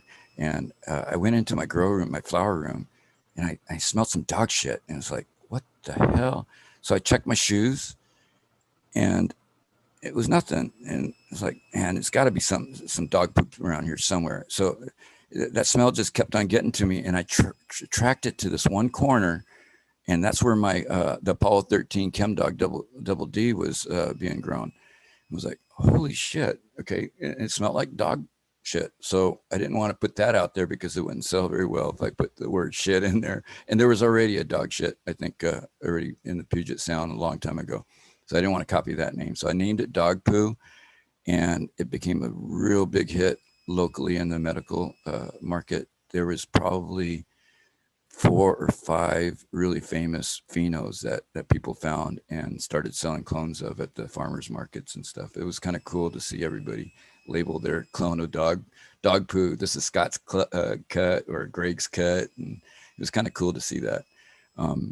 Another strain I made that's not, it's probably, I'm going to work on next year is a strain I call Frog Fart. That's, there's a story behind that name, but I don't want to get into it. But that's a cool strain. It was a good producer, very oily trike heads,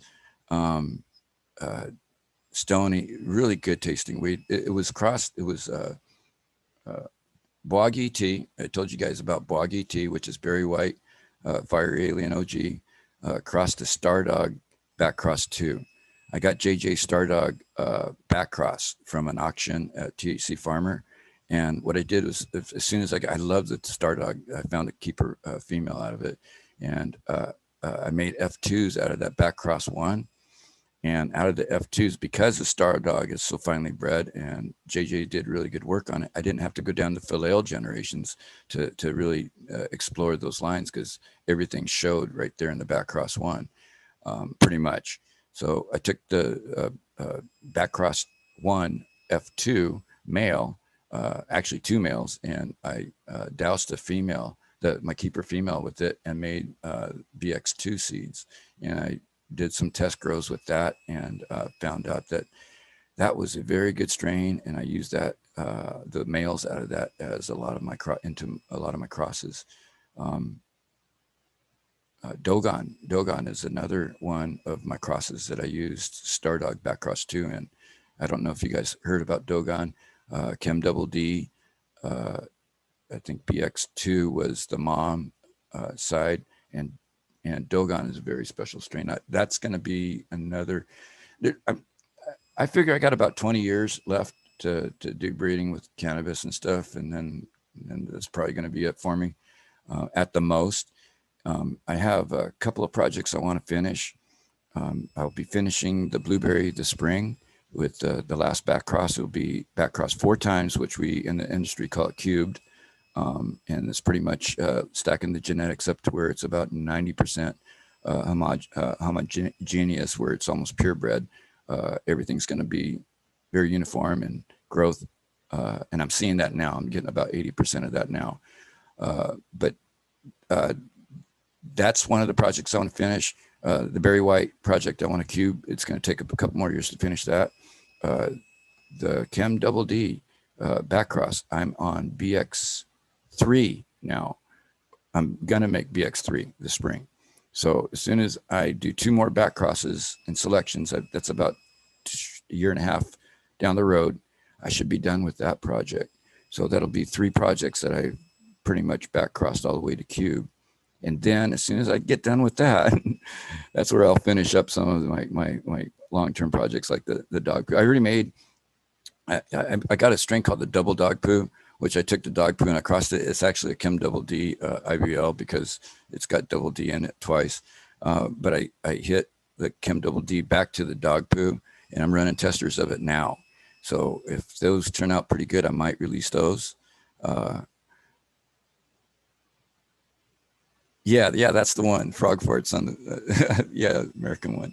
That's the one that's listed under Green Bean Seeds. See, that's my original business name, was Green Bean Seeds, and the reason why I did that back in the day was I wanted to make it a little bit harder for the feds to find me. So I put up a name that was kind of, if you Google green beans, you get 100 hits on it. So it wasn't really easy to find me that way. But since then, Green Bean Seeds is my backup channel on Instagram. I don't use it very much. So if you want to follow me, as soon as I log in, I'll okay it. That's a private channel. But my other channel is lemonhoko.genetics. And there's no, I don't think that it's not a private channel. So you can just go ahead and follow me on that. And if you do follow me, I'll follow you right back, unless you have it private and only 0 pictures or no pictures. And I figure that you don't want any followers anyway. You there, Eagle? Oh man, we had you for a short time. You're lagging, but hey, I'll keep on going, man. Let me take another hit. What are y'all smoking? Type in the room what you guys are smoking. I'm like I said earlier, I'm smoking an Alien Tail Wagger right here, just one of the mids. Oh, here's something for you guys.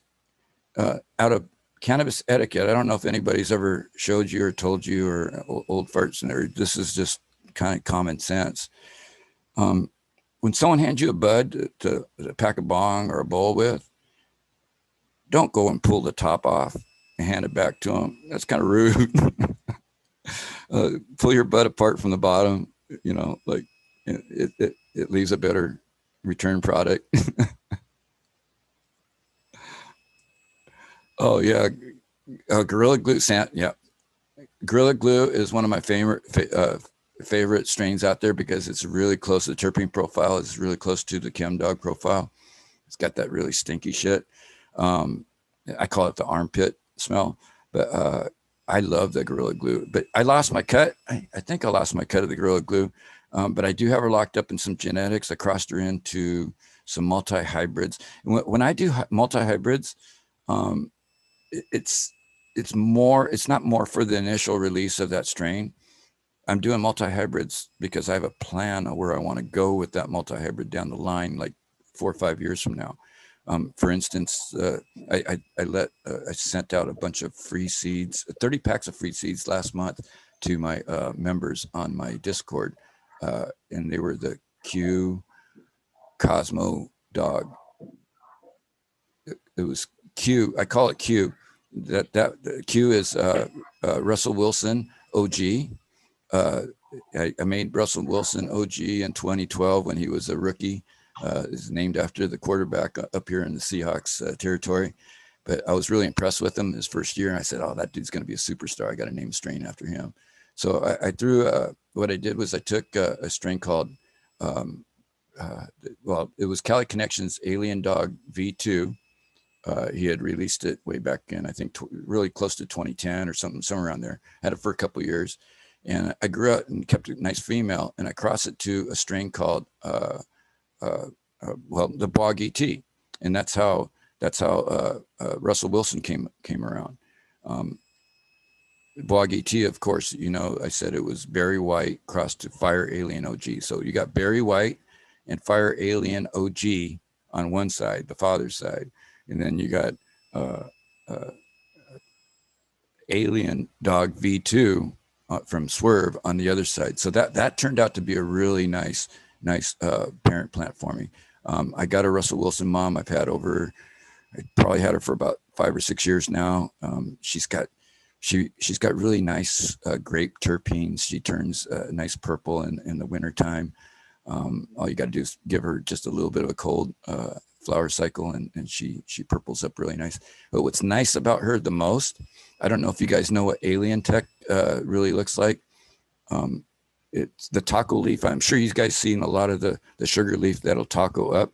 Well, Alien Tech tacos up, but the sugar leaf will zigzag out to a point. So it's got this really cool, when the light hits it, a really cool flower profile. That's what makes Alien Tech a little bit different. And that's what I've been kind of targeting for all my alien crosses and so forth. I don't know what the beeping is. Is there beeping? Did anybody hear beeping? I don't think it's on my end. Have you heard it just since I got back on? I haven't heard it at all. I'm not hearing a beeping myself. Yeah, let us know if you hear it again. It might be something on my end, but I didn't hear it. But yeah, the Russell Wilson is really tasty. And that's all my crosses with the Q that says Q. That stands for the quarterback, Russell Wilson. So that's how I remember my crosses. I put little nicknames to them. So the Q is Russell Wilson. And of course the Cosmos, that's a special cross. I named the Cosmos 99 Aliens at one time because it was Cinderella 99, Joey Weed's F2, Cinderella 99, crossed to my Alien Kush F2 male, the special guy. And I came out with, I just named it 99 Aliens, and I ended up calling it Cosmos because couldn't fit it into the strain name. So it's Q Cosmos, and then it's Q Cosmos D, because I added a ChemDog double D to it. And the reason why I'm going that route is because I can do two things now. Because I got the double D in there, and I also have the Cosmos in there that I'm really like. And because I like the Cosmos terpenes, here's the Cosmos terpenes. Sour apple, and a lot of sour apple. About 50% of the females were sour apple terpene with a little bit of skunk back tone. And the unique terpenes that you'll find out of Cosmos, if you're lucky, will be a watermelon, a very light melon. It's very tasty. And a different one, I call an apricot terpene. It's almost a peach apricot. And those are very, very delicious fruit terpenes that I want to try to single out. So somewhere down the line, you might see watermelon or apricot lines coming out from my work. And that's kind of where I'm going to go with the Q Cosmos lines. I'm sitting here just babbling along here, Eagle. I'm sorry about that, buddy.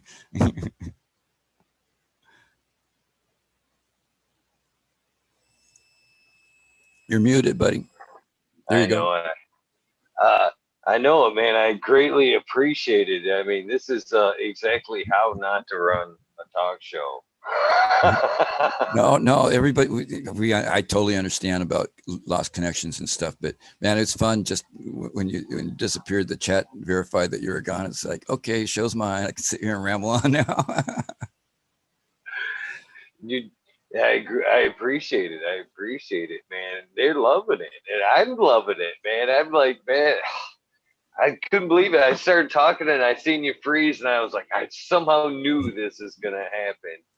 And for some reason, I'm still my computer. I'm running on my phone right now off the Sprint network, man. But both of my connections are down right now, or at least as far as I can check sitting here without going in the other room and resetting routers and whatnot. But on my end, I can't. Oh, it's back. It's been down for like 10 minutes. Both. There's two. This is a wild lot. The thing here. There are two different companies. Okay, two different companies. One comes in on a phone line, and one is a satellite. Both of them come in. They come through two different routers, and then they get blended into one gig, or I forget what they call it. But it connects. Both of them connect into that, and it kind of goes back and forth to who's ever the faster and whatnot. So there should always, no matter what, be a connection, and somehow or another, they'll still get taken down once. It's like I can watch. I'll be talking. I watch picture freeze, and I'll go, shit, it's happening. Then I'll look over at my chat, disconnected, and then I look over here, and they go, doot doot doot doot doot. And I go, fuck. Hey man, we got you covered. We were holding the fort down for you. You know, I wanted to touch a little bit about my server name, Northwest 47. That was started way back when we were just starting to hit the international scene with some of the Northwest genetics. And through the forums like THC Farmer, there's all kinds of forums we're visiting back then. We watched a lot of the California boys. They were fighting and bickering all the time about their strains, and they weren't working together. And I came up with an idea that I didn't want to be like that. I didn't want our breeders up here to be fighting with each other. I thought that there was enough. I always say there's enough pie for everybody in this game, and there's no reason for us to be fighting. So it wasn't just me. It was me, Exotic. We were sitting there talking one night in Tiny Chat, and we talked about this. We said, let's get a little circa of breeders together in the Northwest so we can all work together and make sure that we don't get screwed from these international seed vendors. And we decided because the latitude of 47th latitude ran through Bellingham, Seattle, Tacoma, and Portland, that it covered a lot of the areas that our breeders lived in, the people that we wanted to associate with the Northwest 47. So that's how it started. It was me and Exotic came up with that name, Northwest 47. We asked Kaya to join in, and we told him about the project, and Kaya was all for it. And Kaya's been the biggest supporter. Matter of fact, that's one of his email addresses is Northwest 47. I can't remember the ending of it, but he uses that, and we all vended under that banner at one point in time when we were at the High Times Cups and stuff. We had the Northwest 47 banner up at our tables. It was a really cool time, and since then, a lot has happened. The boys have got a lot of success. Kaya has been very successful in his ventures, and Exotic has been tremendously successful. And everybody kind of split up and kind of went their way. Me and Kaya kind of stay close because we still live in the same state. Exotic moved out of state for a little while. He went down to California, but he's got a home back here now. And, we see him every now and then. I don't see him very often, but I sure like to. So Mike, if you're in chat, man, get a hold of me. But yeah, that's how we kind of started. And then we started bringing in other young breeders into the scene. We got like Doc D. He wasn't really officially with Northwest 47, but he's an honorary member in my heart. He's one of the crew up here that breeds Thunder Fudge. He's another honorary member of the Northwest 47 club. We just have a close knit of breeders up here, and some of the stuff that we did that protected us as a little informal union was, for instance, when we were dropping seeds over at THC Farmer. In those days, we would have to drop our seeds on consignment, and we're talking 20, 40, $60,000 worth of seeds that we would have to front to these seed vendors, and hopefully we would get paid, right? So we worked together, and we found out that some of us weren't getting paid, but he wanted seeds from somebody else. So we would band together and say, no, Logic, you're not getting no seeds from Logic or from Exotic. You're not getting no seeds from Pacific Northwest Roots. You're not getting no seeds from Lemon Hoko Genetics until you start paying people. And that's how we forced the payment on some of these people by unionizing like that.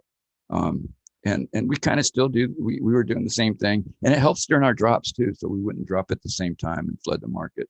So that's all the business talk and stuff, just to let you guys know a little bit of the background of how it all works. But it gets a little bit more technical than that. The hardest thing to do in this game is to stay friends with everybody, especially, you know how it is with business.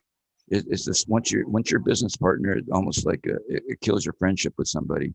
But the best thing that I could say about these boys up here in the Northwest, they're still my friends, and we're still all friends, and we still look forward to our safety meetings if we're ever in town at the same time.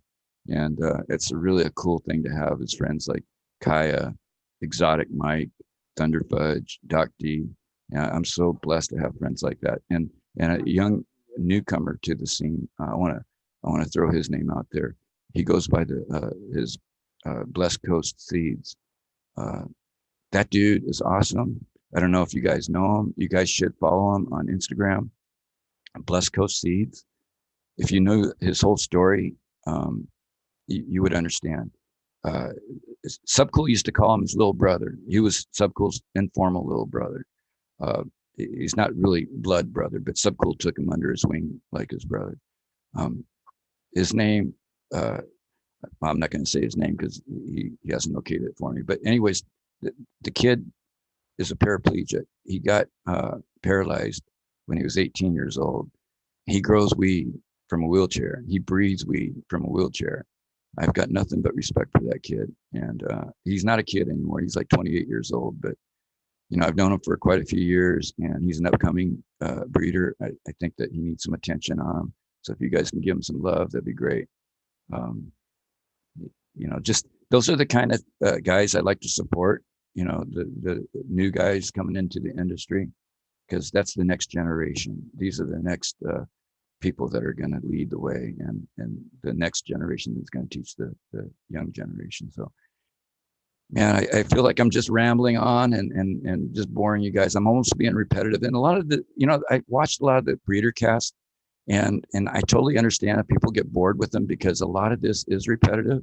And we're talking about F generations, F1s, F2s, F3s, F4s.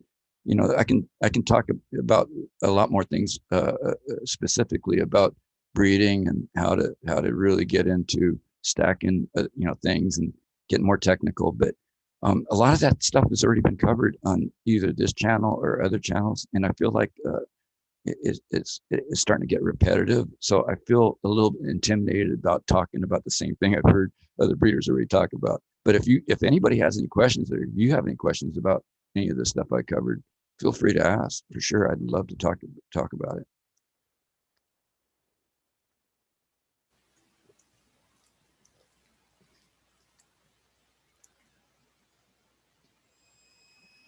Oh, you're muted, buddy. Damn it. Even if it were repetitive, I find it's all in the way it's presented. You know what I mean? either you like the person that's presenting it and you're drawing it, you're actually learning something, or it's a lot of it I find is because of these guys that have done it. There's here's the difference. Here's the difference. There's guys like you that are still passionate about it and enjoy, dumping the knowledge on us. And then there's the guys that have been on the show and have done just that. Not, you know what I mean? Because there can be, because it's like a show just on breeding and no other like side track. Be like, I've had guests on too that have, I ask the process and it's like, oh, here we go again. And then I try to sway away from that because, they've just, it's so monotone to them because they've done it 50 times. Yes, da da da da da da da da da da. You know what I mean? And, they don't even ask loud questions anymore because they're like, I've said it 50 times. How come you just don't watch one of these fucking episodes? You know what I mean? So they're not even open to questions anymore. It's just, this is my method. Case closed. Goodbye. So, this is a whole different thing. Being able to hear somebody that's very passionate about what they're doing and, and is open to questions and stuff like that. It's a completely different deal, my sir. I appreciate that, man. You know what? I'm seeing a lot of love from your chat, and that really touches me, man. It's like a lot of positive vibes here, and that's what it's all about. That's why I'm here is to bring forth the positive vibes. And I just want to touch a little bit about selection because there was something mentioned about selection. When you make a selection, especially when you're doing and you got breeding projects, don't get married to the plant that you selected because there's going to be another better one coming up, and don't be afraid. That's one thing about breeders, true breeders versus hobby breeders. Hobby breeders can't throw away what they saved. It's before you know it, you got 30 plants that are just super killer, right? No, you got to cut your losses. You got to. That's what breeding's all about. The best survive.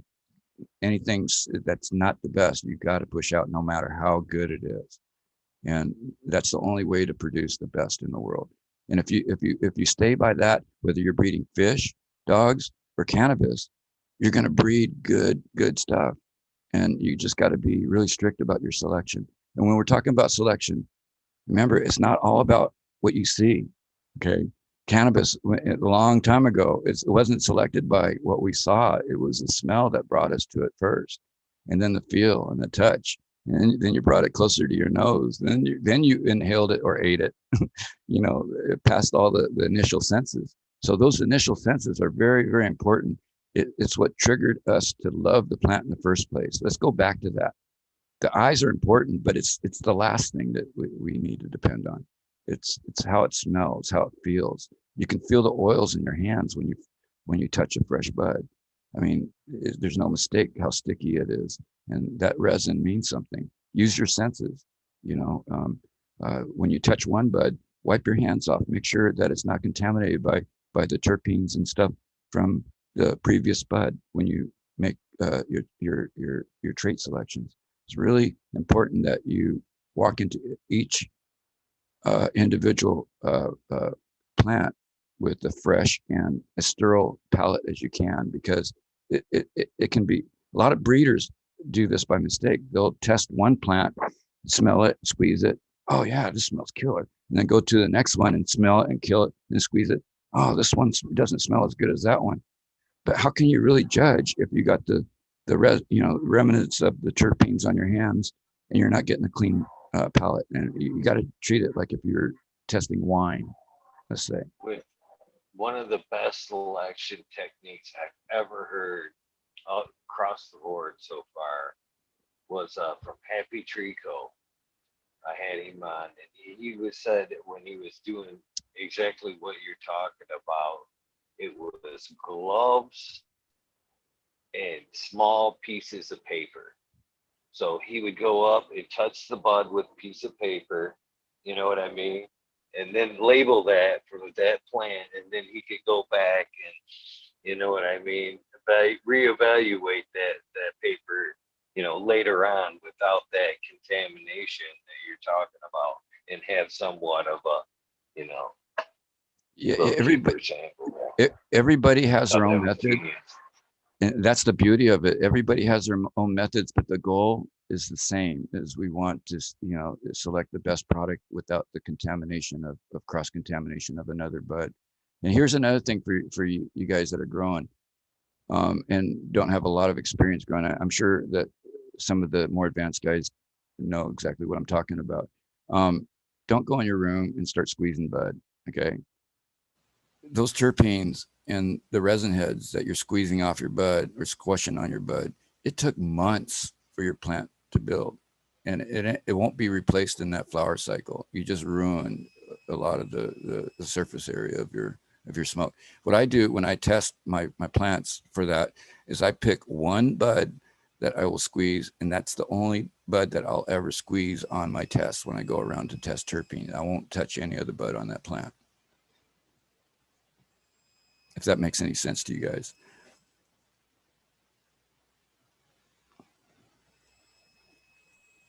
It does. It does. You know, and another thing I'd like to add about what I was saying before, you know, it's good to find people like yourself because, you know, as a consumer, and I know everybody that's watching this will feel the same way, this is what we're looking for when we're buying our genetics. You know, a lot of times when, you know, it's, you go to ask the breeder some questions on, you know, IG or wherever they're posting their stuff, and they're not they're not liable to give you the great answers that you want to hear. You know, that's one of the things, and I've said this a lot of times too, is, you know, if you could hold off and, you know, and it's not necessarily a good, you know, help, like this helps, you know what I mean? If you opportunities like this that can be left behind that people can, you know, research on, say yourself, because, you know, I find when I want seriously want to buy genetics, I try to do it one-on-one. It's at these events, the cups and stuff like that, when I can go talk with the breeder one-on-one, just like I'm doing with yourself, and see what they're passionate about. If, you know, if I go up and talk to the breeder and I can't talk to the breeder and I just look and it's all hype, hype, hype, I'm out of there. I'm not going to spend no time or money at your booth. But if I get the time to talk to somebody, if I'm lucky enough to talk to the breeder and find out what that, you know, their that current project, or, you know, why they're working with what they're working with, you know, I'm definitely going to try some of that gear, and over, I'm going to be a repeat, you know, customer, because the passion. Well, you know what? I'm I like contact with the people that are growing. It doesn't even have to be my weed. I like people that are growing weed. So and I welcome anybody that wants or has any questions from me to contact me through Instagram. I return all messages. It might take a little while for me to return, but I return all messages. And even better yet, come over and join my Discord, because the answers are there. I mean, and all the folders that we have, there's so much information. All you got to do is dig. If you're interested in Korean natural farming, it's there. If you're interested in lighting, it's all there. If you're interested in, I mean, it's all there, guys. There's so many talented people that we have on our server that are contributing all this information. I'm amazed. I never thought that it would get this complicated and intense with all this information. And I just welcome anybody that wants to absorb this information. It's free. Just tap in and read away and get involved. That's the main thing. And a lot of people here, you guys are involved. That's why you're here. I mean, you're listening to this chat. You're chatting in the text, and that makes you involved just by being here. And you're bringing forth the energy, the positive energy that Mary Jane needs to have to be promoted in a positive way. And that's so beautiful, guys. I mean, if I were to die tomorrow, I mean, I'm just saying hypothetically, I would never have imagined days like what I went through today. I mean, I was on two different chats, and then I had my own breeder cast. So it's been just an amazing day to be able to connect with so many people, like-minded people. And the numbers ever growing. Ever growing. And I always get that fire. And I got to keep tapping you, patting you on the back, your Eagle Gardens, because I looked over some of your older videos, and I enjoy them. I really do. I sit there and I'll listen to them while I'm working around the house and stuff. And you put on a quality show, and just by the quality of your audience, you can tell that you're really hitting on all cylinders with your show here. And all props to you, man. Very, very, very good show. Oh man, it's only due to good guests and the people that show up. You know what I mean? That's why I've tried to do this thing the way have done it is, it's a community. You know what I mean? Is the rabbit hole, the whole rabbit hole thing about it. You know what I mean? It's all intertwined. You know what I mean? It's looking for good people and inviting them in and encouraging them to, hang out, be a part of it all. And it's, that's why I do this, the thank yous every night. It isn't just me. It's these guys. And I referred back to them. It was, I'm ashamed to say there was more than one that was like, hey, Eagle, wink, wink, you got to get him on. I got DMs. I seriously got DMs going, you need to get him on. And and that's went with a lot of the guests, man. They've directly have helped me shape this show. You know what I mean? By volunteering their time, helping me, lead me to guests. You know what I mean?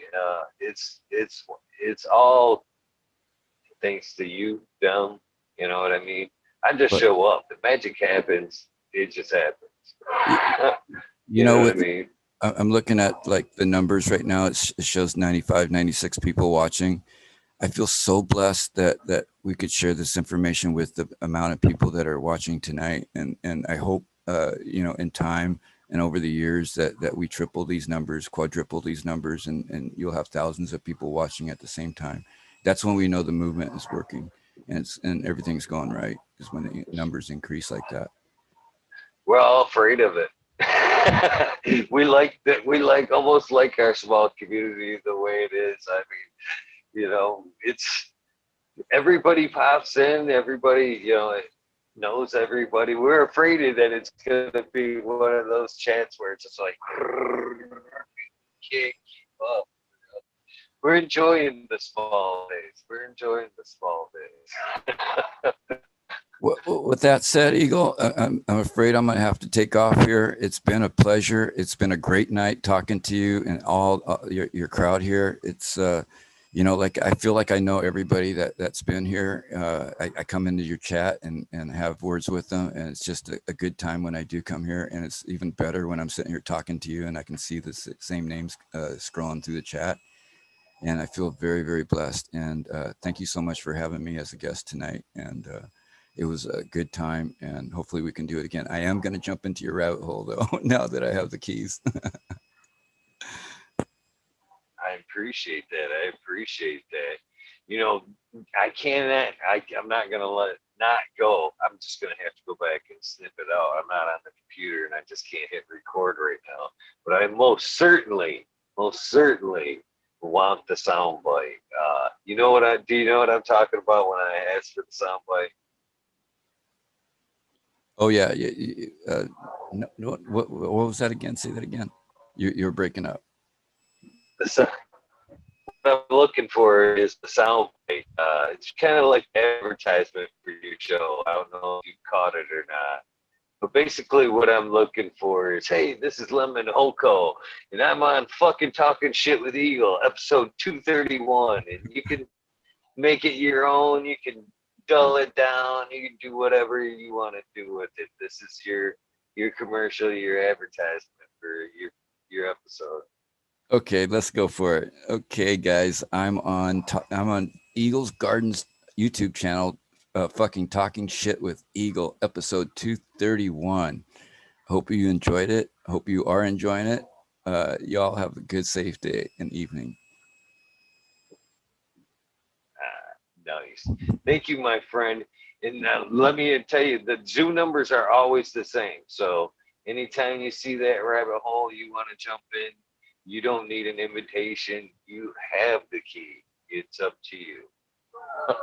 Thanks again to So everybody please in take chat, us up guys. on it. Thanks again to everybody in chat. It's really been a pleasure tonight. And I keep repeating that, but you guys really made my night. Thanks again. Y'all have a safe evening.